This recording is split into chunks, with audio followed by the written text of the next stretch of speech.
Problème de ravitaillement en médicaments, son état se dégrade. Alors pour dénoncer cette situation, il a décidé d'entamer une grève de la faim il y a de cela 7 semaines désormais. Reportage Enzo Ansingère.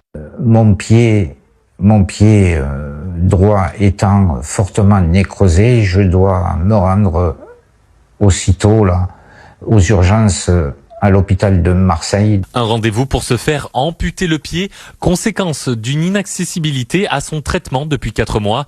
Une nécrose s'est installée. Par le manque sérieux de gestion des traitements spécifiques, on a programmé mon euthanasie en fin de compte, de par cette attitude. Et moi, je le refuse. Que font nos chers cols blancs là-haut, à part mettre en avant leur ego?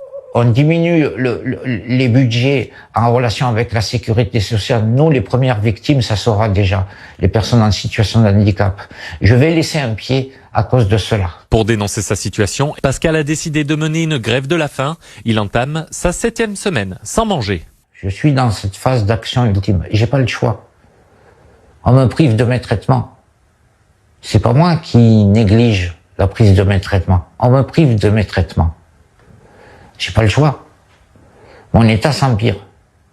Non pas par rapport à mon état initial, mais parce que j'ai plus le traitement adéquat. Au-delà de son traitement, Pascal se bat aussi pour une meilleure inclusion des personnes en situation de handicap, trop souvent négligées selon lui. Nous ne sommes pas des handicapés. Nous ne sommes pas des hommes handicapés, des femmes handicapées, des enfants handicapés. Nous sommes en situation de handicap. Dans un système et une société qui n'est pas adaptée à nous. Parlementaires, on est toujours à ce niveau-là. Qu'on passe à l'action. Il n'y a qu'une chose que maintenant je peux préciser. Ma grève de la faim, elle a été mûrement réfléchie, décidée, et je reste, de par ma décision, toujours debout dans ma tête. Mais ma grève de la faim a été renforcée d'autant plus. Le Varois, âgé de 58 ans, compte poursuivre sa grève de la faim jusqu'à ce que son traitement soit de nouveau disponible.